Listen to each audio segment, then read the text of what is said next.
My name's Mukasa. My name's Mukasa. I was born on the 14th March 1957 at Nawili, Busuju, Mitana district. My father is the late Stephen Lutwama, and my mother, the late Elizabeth Namsoke. They are both buried at Nawili, at my home there. From 1964 to 69, I was at Kachindu Primary School. 1970 to 72, I went to Msgr Preparatory Seminary. And from 72 to 76, I was in Kisubi Seminary. 77 to 79, I went to the Major Seminary of Katigondo. 1980, I did my spiritual year in Kijaguzo Parish, which is now Kasana Luweero, part of Kasana Luweero. So that's the much I knew of Kasana Luweero. 1981 to 84, I was in Gaba National Major Seminary. And on 14th August 83, I was ordained a deacon. The 24th June, I was ordained a priest by Cardinal Emmanuel Wamara, who was then the bishop of this diocese. But he wasn't here at the called Mwera at the request of my parishioners. And after my ordination, from July to December 31st, I was assigned in Bukalaji as an assistant parish priest. And from January 85 to 86, I was assigned in Naruji Parish also as an assistant parish priest. From July 86 to 89, I went to Katigondo Major Seminary as a teacher of church history. 1989 to August to 1992, I was in Rome as a student at the Gregorian University doing church history. From September 92 to 97, I went back to Katigondo, not as a teacher, but this time as a general spiritual director. And from July 7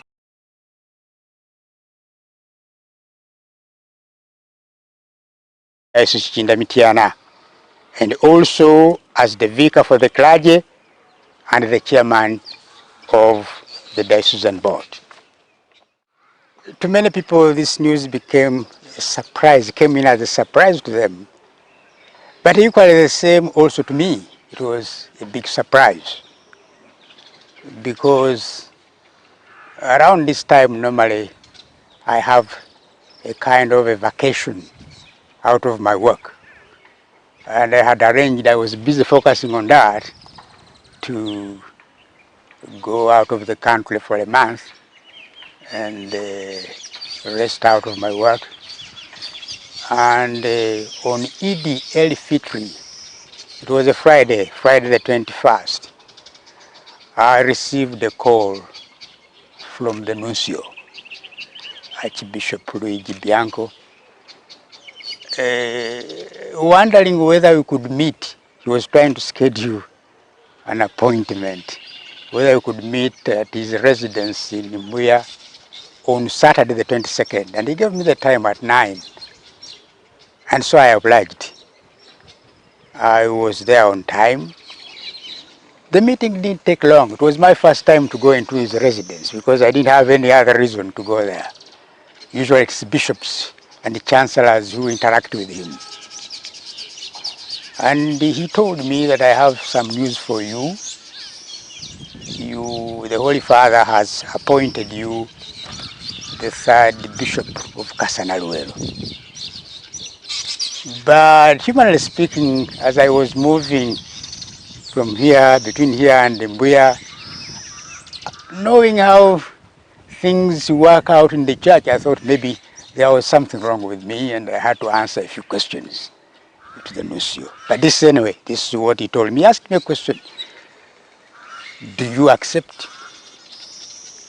I think that was a hard question. But knowing that he has taken time to scrutinize me, to look at my CV or whatever, I think it would be a lack of humility on my part to say no. But I asked him, with your blessing, I will answer this call on duty. So when the news was made public the other Saturday, many people were asking, who is this one? Because to me, I was always here in Chinda-Mitiana doing the duties assigned to me by the bishop as his vicar general. You know, the vicar general is the highest office in a particular diocese. This is the highest office the bishop can give out. If he has assigned you as his vicar general, what else do you expect? He's a young bishop. He's still in good health. He's in charge. So for me, I was very busy. I had my hands full with what he had assigned me with. But I thank God that this is the way it came. But I want to go back to the media for introducing me to the wider public. Because even right now, still many people don't know, but many of them confess the truth. I have never interacted with him. Most of my time I've been a teacher in the seminary, in the major seminary. And since I was a formator, I almost had a chance to go around all the major seminaries, conducting retreats and so on. So I have interacted with many generations of priests. For the priests, they know me a little bit. But those who know me better are my classmates, my schoolmates, and the people of this Diocese of Chinda-Mitiana. As I have said, I'm very grateful to the Holy Father for assigning me to be the third bishop of Kasana Luweero. As I have said, it was equally a big surprise to me as it was to the people. If it was a question of talents, I think there are people with better talents than myself. If it were merits, I want to believe that there are many, many people with better merits than myself. If it were achievements, I think there are very, very many people who have better achievements than myself. But I just want to owe it to God and to thank Him and to ask that I perform this office with humility, because I have always remembered that I wasn't the best for this office. I want to believe that. But by the grace of God, I find myself appointed, and I don't have any reasons to doubt that when God appoints you, He will also accompany you with the grace to do the mission that is before you. I want to thank the two great men, the great archbishops that were there in Kasana Luweero before me, Archbishop Cyprian Lwanga, God bless his soul, Archbishop Paul Semogerere, who succeeded him and my predecessor. The other day he called me to encourage me, to wish me well, and to reassure me that he's going to be there for me. And I want to thank also my bishop here, Bishop Zhu. I have worked with him for almost 18 years. I think I had a big say on whatever is happening now. I don't know but how it came to me, but I want to thank him for assigning me as his Vicar General and for all the support he has given to me ever since this news was made public. I have also received overwhelming support from the lay faithful, from the religious, from the clergy. I apologize that I couldn't return all the calls I received in that period, but I would like to ask the people to be understanding that I had the goodwill, but I was overwhelmed by the situation. But with you, media people, I think you can convey my voice to the wider public that I appreciate their overwhelming support. Some people I have not met, but they have sent me messages, and I have tried my best to also to respond to those messages. The other day, Wednesday, a delegation came from Kasana Luweero to come and meet me here. It was led by the now administrator, Msgr Francis Mpanga. We spent the whole day with them, and I'm very grateful that they had to do that. They didn't need to do that, but they came here to see me and to brief me of what is happening in Kasana Luweero. They gave me a kind of a summary of what to expect and what they are doing. Good enough, this diocese has been in existence for the last 25 years. And so it's not like I'm going to begin a new diocese. They are already, the human resources already there. They know what to do. And they have been doing it even with the absence of the bishop. So they came here to share with me what is on their year plan and what they have also as their strategic plan for the diocese. So I think that made my work easier, because it's not that I'm going to initiate new things, but to try to understand what they are doing, what they have planned, and my role is to offer leadership in that. I hope God will help me with them, working with me, to know that we can steer this diocese ahead. My father was a primary teacher, and my mom was, what do you call them, aid nurses at that time. She learned doing medical things by apprenticeship. She was working under the White Fathers at that time in Naluji. She lived with the priests for a long time, my mom. And my aunt, the young sister of my mom, was a religious nun in Bwanda called Sister Simplicia. She's now passed on. But she used to come many times to visit us at home and would stay with us during her holidays. But the real thing that sparked off my going to the seminary was my father. I wouldn't say it was initially my vocation, it was the vocation of my father. Let me explain what I mean. 1969, the Holy Father came, Pope Paul VI, to visit Uganda. And my father was determined to go to Kampala and at least be part of those who will receive him. We were 8 siblings in the family. So he says, one of you is going to accompany me on this trip, but we are going to do it by lot. And he had to bring in the lots, and it fell on me to go with him. My father did not know well the town, Kampala at that time. So, but he knew that the Pope is going to pass by Nsambia Hospital. My sister was working there as a medical nurse. So he was comfortable that we stayed near my sister, his daughter, and we stayed on the road. So the Pope came, he was blessing the sick people seated. And I was there as a little boy. So he didn't touch, but he blessed the sick people who were there. My father took it as if he particularly blessed me. When we came back home, he says, would you like to go to Msgr seminary? I didn't know even what a seminary was all about.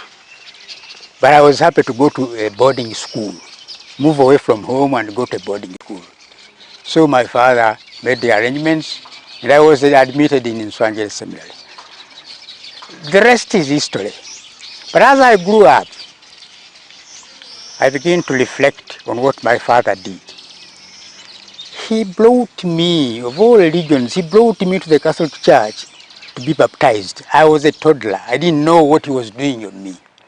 But this is the choice he made for me, that I want my child to be baptized in my faith. And so I said, if he made that choice for me, he could have taken me to another denomination, to be a Muslim or to be a Protestant. But this is the choice he made. If he made that choice for me, and as I grew up, I thought he was right. Was he baptized? Yes, he was. He was. And so I said, he can as well make another choice for me and leave the rest to me to go into. Luckily enough, it's not that when they take you to the seminary today, that tomorrow you are going to be ordained. It is a whole process. So I tried to internalize this and to make it my own. When time came for the minor ministries, you have to take a pen and write personally to the bishop. Bishop, I apply. That means you have thought about it. You have believed into it that this is your life. After 1 year, you again take a pen and apply to become a deacon. That's a major, you are an seminary, you know what that means. The last time you take a pen to write and apply for something in this line is when you are going to become a priest, and that's where it stops. The rest, like what is happening now, you are not allowed to take a pen and apply or to campaign. That's another, it's another system of things. So to me, I thought that my father he prepared me to go to the seminary and to become what I am today, of which I don't regret. I've done it.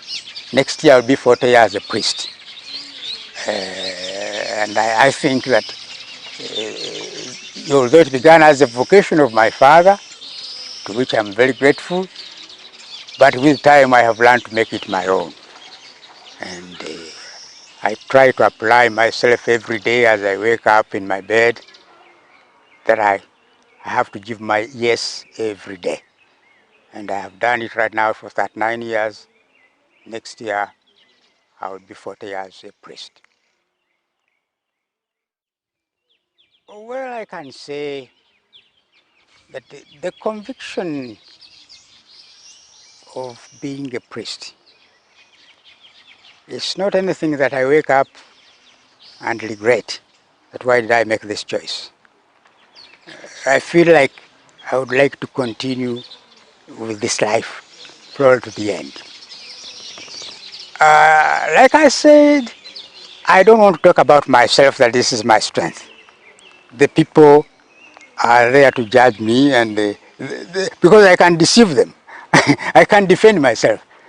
But maybe people even see what I don't see, because I don't know how it ended up to this. Like I said, it came as a big surprise.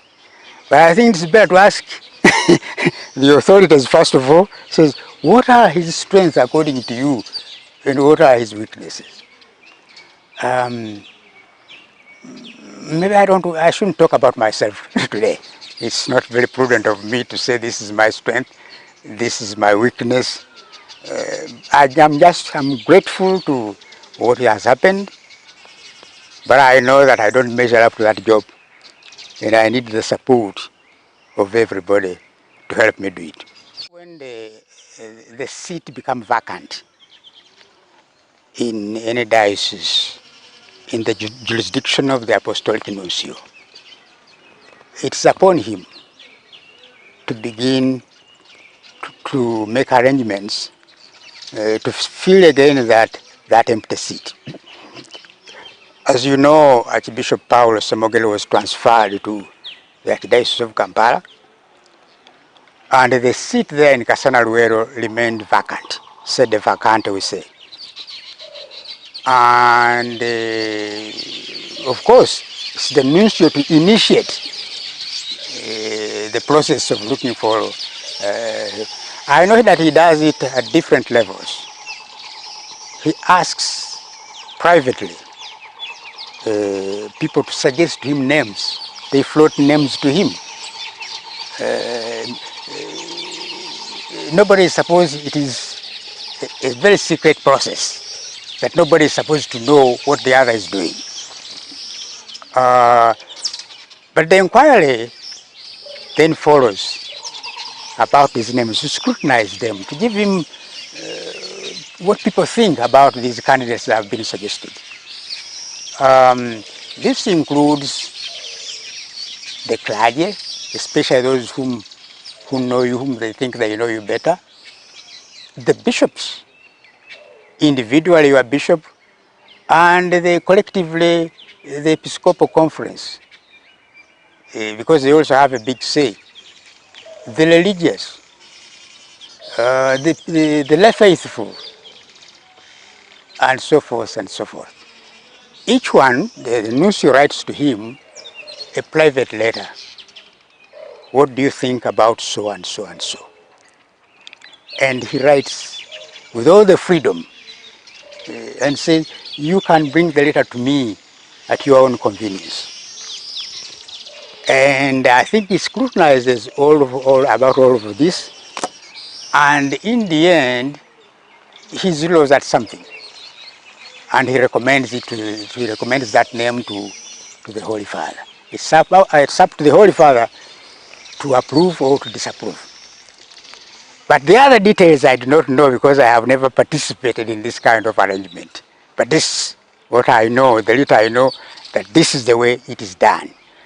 Somehow it may not be very democratic, but it's democratic because all these people, everybody writing individually, evaluating you individually and so on, I think it gives him a wider platform for him to make up his mind on what he believes this person maybe is going to do this or not. First of all, I have not taken canonical possession of that diocese until the day that I will be consecrated bishop. And right now, even if the other friends came to visit me and tell me what is happening there, I cannot interfere right now. It is the diocesan administrator right now who is in charge. But effectively, when the date will be fixed, which I don't know right now, on that day, I will take canonical position of that diocese. And that's where my work is going to begin. But to begin with, the people of Kasana Luweero don't know me. I want to believe that. But that's not the problem. Everything has a starting point. Because I didn't have any reason for me to introduce myself to the people of Kasana Luweero. For what? I think my work was here in Chindamitiana. But when I go there, my first assignment is to listen to them. Because they know where they are coming from, they know where they have arrived, they know where they want to go. I will have to look at what they are saying and see how we can work together. It's not me telling them that this is the plan. It's them to tell me because they have it already. And they have to share it with me. My role, as I said, is to offer leadership, to make sure that this diocese continues to move as it has been moving. But I'm encouraged that its foundation are two great men, Archbishop Cyprian Kizito and Bishop Paul Semogere. And Paul Semogere, as I told you, he reassured me, don't be afraid, I will be there to support you. And that's very encouraging indeed for me. About plans, no. Because if I tell you plans today, you would say, oh, you saw it coming and you sat down and planned for it. No. I think, thank God that they have shared with me the strategic plan of the diocese. I'm going to study it and see how I can cooperate in this plan they already have to make sure that we implement it. This is what I can say. You earlier told us that you were ordained by Cardinal Wamala. Yes. You know, he was our very first bishop here. And this was a very, very young diocese. And I think he started with a clergy of not more than 20 priests. So everybody mattered at that time before him. Whether you are a seminarian, whether you are a priest, whether you are religious, whether you are a layperson. Everybody for him mattered because he wanted the cooperation of everybody to begin this diocese. He didn't stay long in this diocese because he was promoted to become the Archbishop of Kampala later on. We missed him, but we said it's also an honor, our bishop, to be elevated to that honor. But ever since he went there, this is a special man to us. He will never forget us. He knows us by name. And he doesn't have any reason for that. But he has moved away. He's now 97. When I went to him, he called me by name. And it was a very humbling experience. He has come back time and again here to us, to encourage us, to meet us, and so on. So you must have seen in the papers that I went to visit him immediately. I know that he knew. It wasn't a surprise to him. He's part of the college of the bishops. Definitely somebody must have asked him, what are your thoughts on this? And I'm sure he gave what he thought was appropriate. And so he's now frail at 97. I didn't spend a lot of time with him. It was about 10 minutes. But those 10 minutes to me were most valuable. To meet this old man, this elder, and to ask for his blessing. But he's in the background of this diocese. He is in the foundation. He was ordained in that little tent there. That's where we came as young seminarians to witness his consecration, and it made a very big impression on us for the first time to see a bishop being ordained in our midst. So I went there to thank him for ordaining me and for supporting me all along. I think the first message begins with us, the clergy. We started early serving the Mass as altar servers. And the White Fathers at that time, they really came close to us to encourage us. And putting on those little vestments and go to serve the Mass inspires you. Accompanying the priests to go around villages, as servers. That inspires you. And really these people paid a lot of attention to us. From altar servers, they promoted us to Boy Scouts. But with the intention of really forming us gradually. So this contact, I would like that it remains. We must encourage these young people. We must, because sometimes you may not even pay attention to them. We chase them away. Says no, they ask for a lift, say no, I can't give you a lift, I have other people to deal with. But the more we bring them closer to us, the more we edify them, the more we give them a good example, that inspires them. We nurture their vocation. So my appeal is to all of us, the priests. We must pay attention to the apostolate of little children. We must make time to go to schools and visit and talk to the kids. Be near them. Let them ask whatever question they want. Ask, challenge them. Is there anybody of you who is considering to join the priestly vocation or the religious life? We need to impress this on them from an early age so that they begin to think about it. And the more we talk about it with them, the more it sticks in their mind. But also the families. Today, the family has lost a few values. People don't pray, people don't come to church, and so on and so forth. So sometimes for us, it is the family we used to pray the rosary. My father would not allow anybody to go to bed without doing the night prayers, the morning prayers. So I am also encouraging the family that if a little kid begin to see signs, because we are imitating the priests during the mass in our banana plantation, and our parents did not stop us. They let us do that. My brothers and sisters were doing their own little, with their own little toys. My toys were those of imitating priests to do the mass. I would take a banana leaf and turn it into a chasuble, this kind of thing, do what I see being done in church. This kind of thing, with the time, it makes you think and consider this life a little more. Part of the formation, they keep repeating this to us. And I think it is also in the gospel that the one who desires to become a bishop is like a crown of thorns. They compare it to that kind of thing, a crown of thorns. You are better off not even thinking about it. If it comes, but you are better off. There is an honor involved in this that can attract you to it. But I think there is also a big responsibility that has to weigh down your shoulders. To be honest with you, it still haunts me, it still disturbs me. How am I going to handle this responsibility to which I don't measure? But that's okay. In faith, I want to believe that if God, this is what He wants me to do, I give my yes, and I think that His grace will help me to be able to achieve it. But to sit there and begin to think about it, it may come, humanly speaking, but you are reminded that when there is a rose, there are also thorns hidden in that rose.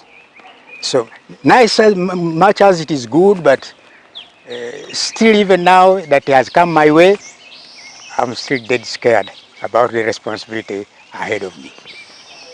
Thank you very much. We have been here at Ugandan Diocese where we have both had a talk with the Bishop-elect of Kasana Luweero Diocese, Msgr Lawrence Mukasa, here with us. So Msgr, first of all, we would like to, of course, congratulate you once again. Thank you. And for all the Catholics online who are watching you, they liked the photos of when you visited Cardinal Wamala at in Zambia, a lot of Catholics Online actually liked, and they were also impressed with the news of your appointment by the Pope. So I would like you to give a message for all the people of Chinya Mitiana and the Kasana Luweero on this appointment. First of all, I want to thank you, the fraternity of Catholic Online, for taking the trouble to come down and so that we could do this interview. To me, this is very important because you exposed me to the wider public. Like I have said to the people of Kasana Luweero, I come with a lot of humility, because it's not that I was the best, I was more talented, or I have great achievements than anybody else. But like I said, it has been a big surprise to the people, equally big to me, and I'm still trying to internalize it. But I promise that with the help of God, the people of Kasana Luweero, like I said, they have already sent a delegation here in short notice. We spent a whole day with them. They made me feel at home, and I'm very encouraged that since they have embraced me from the word go, that we shall be able to work together. I don't want that anybody compares this to that. I'm a child of my own time. This, I would like that the people look at me in the context into which I've been asked to do this responsibility. But I look forward to, I haven't taken a canonical possession of the diocese, but they will give us a date, and I look forward to that day when I'll be presented to the people of Kasana Luweero. That day when I'll be ordained, I ask them to pray for me, that God may give me the grace to be able to fulfill this mission, which I feel that is quite enormous. But with them working with me, I am very confident that what God wants will be done. Yes, Monsignor, there are a lot of young people out there who, of course, are still in seminary. Others haven't joined. Yes. Others are already there, and others are, of course, online. As the young people who are engaging in technology, on online technology, what message do you have for them in regardless to vocations and the call of God? What message do you have for them, those who are viewing you? You know, we are living in the modern times, and this is the way to go. I am old school, but I have to catch up, because this is the only way to go. That technology, there is no way we can evangelize without employing resources from this area of technology. And I thank you that, because I know you have so many viewers around there, the young people who are they're very practical, they know how to, so please send my message, and I want to appreciate that they have embraced this technology. There are lots of good things that come out of this technology. Definitely there are those we need to watch and so on, but if you weigh the good and the bad, I think the good outweigh the bad. So please, viewers, young people, I trust in your support. And you know that with your support, I know that we can go very, very far. And thank you for presenting them to the world of the young people. Thank you very much. We request a final blessing for them who are viewing. They receive it. God our Father, this is a wonderful opportunity. We are standing near this cathedral, near the very place where Noah Mawagali, Lukabana Bachintu, and the others were speared to death. It is a place of blessing. Lord, I want that from this place, you bless all the young people out there who are now viewing us, that God may help them also to discern what He wants them to do. In the name of the Father, and of the Son, and of the Holy Spirit. Amen. Thank you very much. Welcome. Appreciate it. Yes. So we wanted just... My name